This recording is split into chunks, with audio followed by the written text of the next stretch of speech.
देखो, कभी भी किसी लड़की के साथ रिलेशनशिप में आना इतना मुश्किल नहीं होता, जितना उस रिलेशनशिप को चलाना मुश्किल होता है। तो फिर तुम्हें ये चीज़ आइडेंटिफ़ाई करनी आनी चाहिए कि तुम्हें किसी लड़की से इमोशनल अटैचमेंट है या फिर तुम उससे सिर्फ़ फ़िज़िकली अट्रैक्ट हो। ये चीज़ तुम्हें कब पता लगती है? मान लो तुम्हें कोई लड़की पसंद है, तुम उस लड़की के साथ रिलेशन में आ जाते हो, तुम उसको चेज़ करते हो, तुम उसको पटा लेते हो, कुछ भी कर लेते हो। After having sex with her, अगर तुम्हारी उसके ऊपर से फीलिंग्स चली जाती है, अगर अब तुम्हें वो ड्राइव नहीं आती जो तुम्हें पहले आती थी, तो भाई ये चीज़ को समझ लो कि तुम्हें सिर्फ़ फ़िज़िकल अट्रैक्शन थी अब। तुम्हारे अंदर इमोशनल अटैचमेंट थी नहीं इस लड़की को लेकर। और तुम्हें बता रहा हूँ भाई, अच्छी लड़कियों के साथ पता है क्या होता है? If she is a good woman, तो तुम्हारे साथ रिलेशनशिप में आने के बाद, सेक्स हो जाने के बाद, आफ्टर हैविंग सेक्स, वो रिलेशनशिप में ज़्यादा एफर्ट डालना शुरू कर देती है। वो तुम्हारी ज़्यादा केयर करना शुरू कर देती है। वो तुम्हें प्यार करना शुरू कर देती है। वो कोशिश करती है भाई कि तुम खुश रहो, तुमसे बातें करती रहेंगी, बहुत कुछ करेंगी। अगर इस पॉइंट पे तुम्हारे अंदर उस लड़की को लेकर इमोशनल अटैचमेंट नहीं है ना भाई, तो फिर वो रिलेशनशिप अच्छे से नहीं चल पाएगा। बिकॉज़ लड़की की तरफ से तो एफर्ट आएँगे, बट तुम्हारी तरफ से एफर्ट नहीं आ पाएँगे।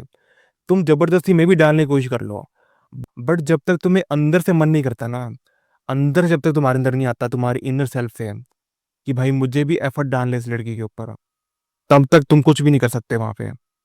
तो भाई तुम्हें इस चीज़ को आइडेंटिफ़ाई करना होगा कि क्या तुम सिर्फ़ फ़िज़िकली अट्रैक्ट हो या फिर तुम्हारे अंदर इमोशनल अटैचमेंट है या नहीं? ये तुम्हें कैसे पता लगेगा? एक चीज़ को समझो कि जितने भी नॉन सेक्सुअल मोमेंट होते हैं, जितनी भी चीज़ें होती हैं जहाँ पर सेक्स से कोई लेना-देना नहीं होता। फॉर एग्ज़ाम्पल तुम उस लड़की के साथ बैठे हो, तुम बातें कर रहे हो, वो लड़की हँस रही है, तुम्हें अच्छा लग रहा है।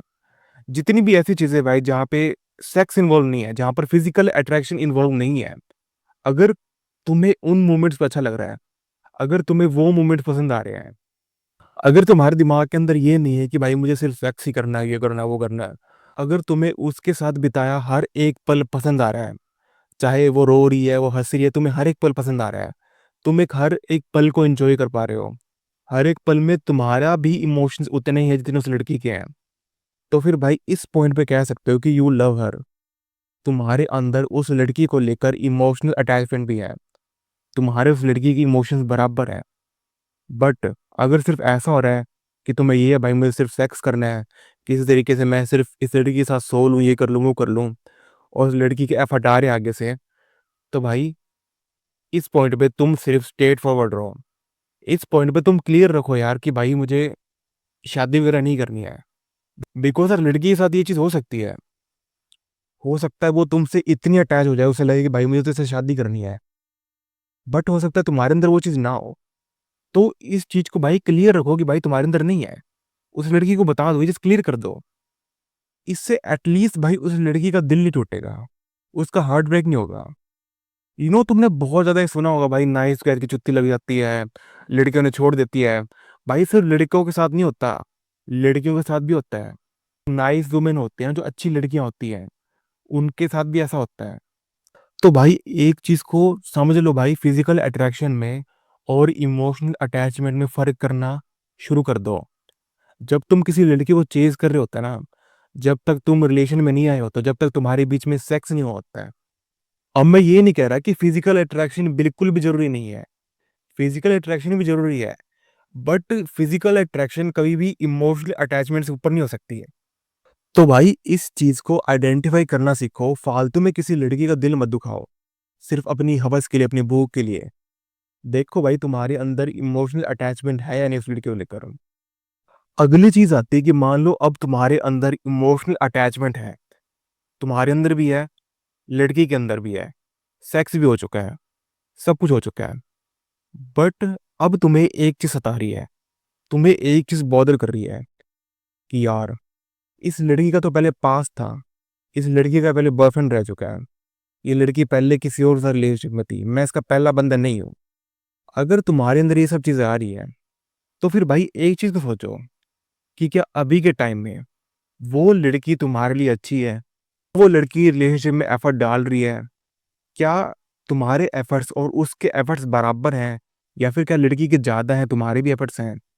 अगर ये सब चीज़ें हो रही है, अगर अभी वो लड़की तुम्हारे साथ अच्छी है ना, अगर अभी वो इंसान तुम्हारे साथ अच्छा है, अगर अभी वो इंसान तुम्हें अच्छा फ़ील करा रहा है, अगर अभी वो तुम्हें सब कुछ दे रहा है, बस तुम्हारे दिमाग में ये है कि भाई इसका पास्ट रह चुका है, ये पहले रिलेशन में थी, तो भाई इस चीज़ को तुम्हें एक्सेप्ट करना पड़ेगा। थोड़ा-सा तुम्हें लेट गो करना सीखना पड़ेगा भाई। बिकॉज़ वो अलग बात है कि भाई उस लड़की का 10 बॉडी काउंट है, वो 10 लड़कों के साथ रह चुकी है पहले, वो अलग बात है। बट अगर वो अच्छी लड़की है ना, तो उसने पहले भी ये चीज़ सोची होगी भाई कि मैं इस लड़के के साथ रिलेशन में हूँ, आगे जाके शादी हो जाएगी। और उस लड़के ने मेबी चीट कर दिया हो, उस लड़के ने मेबी उसके लड़के मेबी हो सकता है वो लड़का चूतिया निकल गया हो, कुछ भी हो सकता है। तो भाई अगर वो अच्छी लड़की है भाई, वो अगली बार आइडेंटिफ़ाई करेगी अच्छे से। और अगर ऐसी लड़की तुम्हारे साथ रिलेशनशिप में है, तो भाई you are worthy for her. तुम उसके लिए अच्छे हो और उसने वो चीज़ पहले आइडेंटिफ़ाई करी है। अगर किसी लड़की का एक बार हार्ट ब्रेक हो जाता है ना अच्छी लड़की का, तो जब वो दोबारा रिलेशनशिप में आती है, वो ऐसे नहीं आ जाती कि जल्दी-जल्दी आ जाएगी। वो पहले तुम्हें समझेगी, पहले तुम्हें आइडेंटिफ़ाई करेगी तुम कैसे हो, क्या हो। और अगर वैसी लड़की तुम्हारे साथ रिलेशनशिप में आ रही है, तो फिर समझो भाई तुम्हारे अंदर कुछ बात थी, तुम वर्दी थे उस चीज़ के लिए। तो फिर भाई तुम्हें यहाँ पर उसके पास्ट को लेट गो करना ही पड़ेगा। अगर तुम यहाँ पर सिर्फ़ ये सोच लेते हो भाई इस लड़की का पास्ट है, मेरे साथ नहीं रह सकता, ये नहीं कर सकता, वो नहीं कर सकता, तो भाई इस पॉइंट पे तुम चूतिया हो गए। तुमसे बड़ा कोई चूतिया नहीं होगा इस पॉइंट पे। देखो सर, लड़की तो अपनी तरह सब कुछ कर रही है यार। ये चीज़ तुम्हारे साथ भी हो सकती थी ना, कि तुम मान लो तुम नाइस लड़के हो, तुम किसी लड़की के साथ रिलेशन में थे और उस लड़की ने तुम्हारे ऊपर चीट कर दिया, अब तुम किसी दूसरी लड़की के साथ आए हो। तो भाई वो लड़की भी तो ये चीज़ सोच सकती है ना, इसका तो पहले बंदी थी, ये थी, वो थी। अगर लड़की तुम्हारे बारे में नहीं सोच रही हो, तुम क्या सोच रहे हो भाई? तुम क्या सोच रहे हो? वो अलग बात है अगर लड़की तुम्हारे साथ अच्छी नहीं है, तो ये सब चीज़ें हो सकती हैं। बट अगर तुम्हें अच्छी तरीके से पता है ना भाई कि लड़की तुम्हारे साथ अच्छी है, तो भाई तुम्हें उसके पास से फ़र्क नहीं पड़ना चाहिए। नहीं पड़ना चाहिए तुम्हें फ़र्क। So I think you understand my point भाई कि मैं क्या कहना चाहता हूँ। बिकॉज़ बहुत ज़्यादा कर दिया भाई इस चीज़ को, अगर लड़की का बॉडी काउंट है, वो लायक ही नहीं है, ये नहीं है, वो नहीं है। भाई तुम्हें आइडेंटिफ़ाई करना सीखना पड़ेगा अच्छी लड़की में और बुरी लड़की में। एक अच्छी लड़की का पास्ट भी हो सकता है और एक बुरी लड़की ज़ीरो बॉडी काउंट वाली भी हो सकती है। या फिर इसका उल्टा भी हो सकता है कि एक अच्छी लड़की वर्जिन भी हो सकती है और बुरी लड़की का पास्ट भी हो सकता है। कोई भी चीज़ हो सकती है भाई। तुम्हें उसके करंट बिहेवियर से देखना पड़ेगा कि वो लड़की तुम्हारे साथ अच्छी है या फिर नहीं है। So yeah, I think you understand my points. That's all for this video. I will meet you next time.